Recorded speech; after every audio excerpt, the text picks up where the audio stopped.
Let's see what happens to the voltages when the ring has the sensing resistor in it.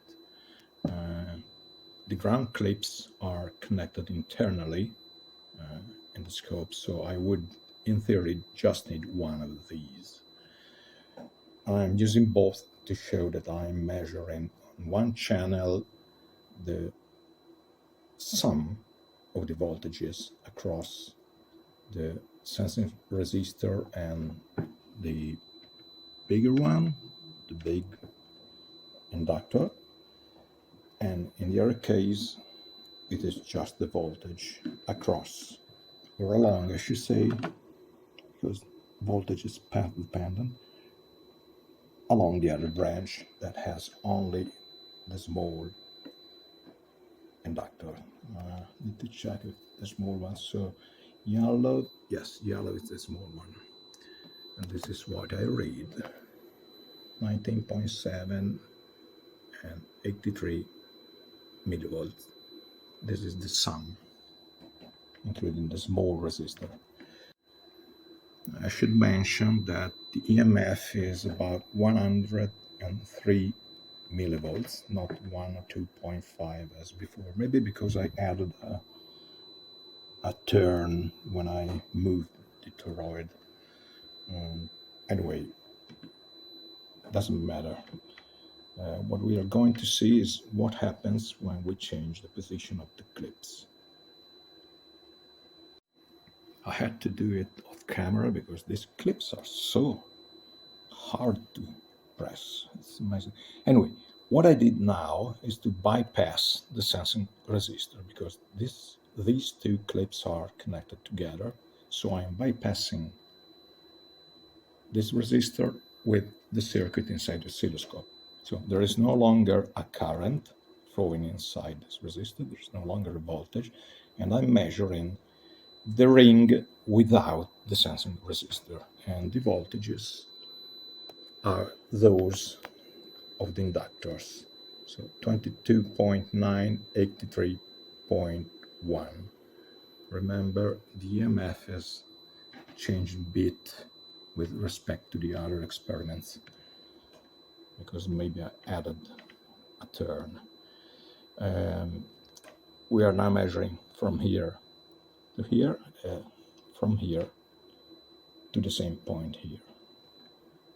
These 2 points are effectively the same point. Now let's try another one. There you go. I removed this clip. I should have attached it here, but I just can't reach to. Won't change because it is the same ground, and I am measuring on the blue channel, channel 2, the voltage along the branch with the big inductor, and on the yellow channel I'm measuring the sum of the voltages of the small inductor and the sensing resistor that is now in circuit again, and the values are thus 24.7 and 79.7. There is a small change. We will now see what happens when we insert the emitter that has a 10.5 ohms resistance. It will change a lot.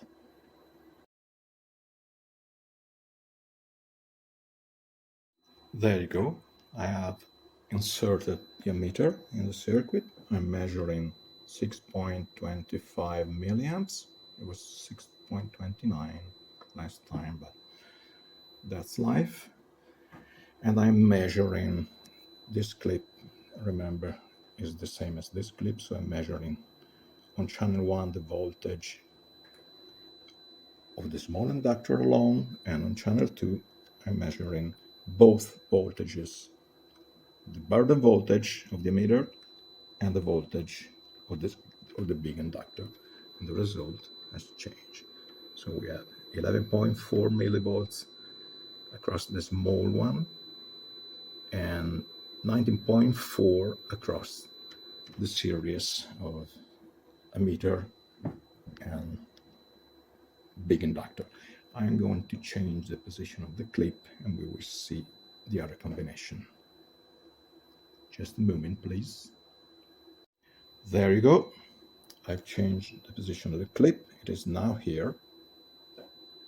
This clip of channel 1 is as if it was here. So channel 1 is measuring the voltage of the small inductor plus the burden voltage that goes to the internal resistance of the ammeter.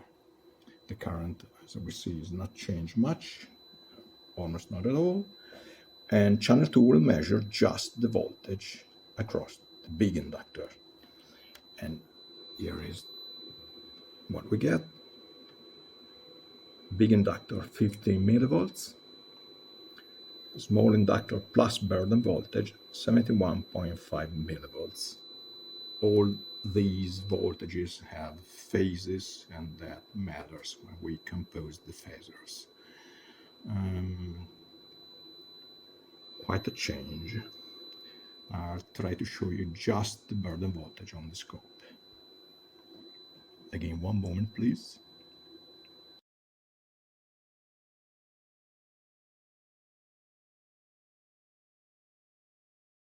Here we are. Channel 1 now is measuring between this point and this point. This is the same. The current hasn't changed, and between this and this, we go through the internal resistance of the meter. What would you expect to see? Is channel 1 is the one, is the yellow one, and it's in the middle. 65 millivolts. This is the burden voltage. Live. There you go. That's even more than the voltage of the bigger inductor. It's even bigger. It's a big boy. There's no use. So we will have to use a sensing resistor, 1 ohm, or maybe even less if you want more accuracy.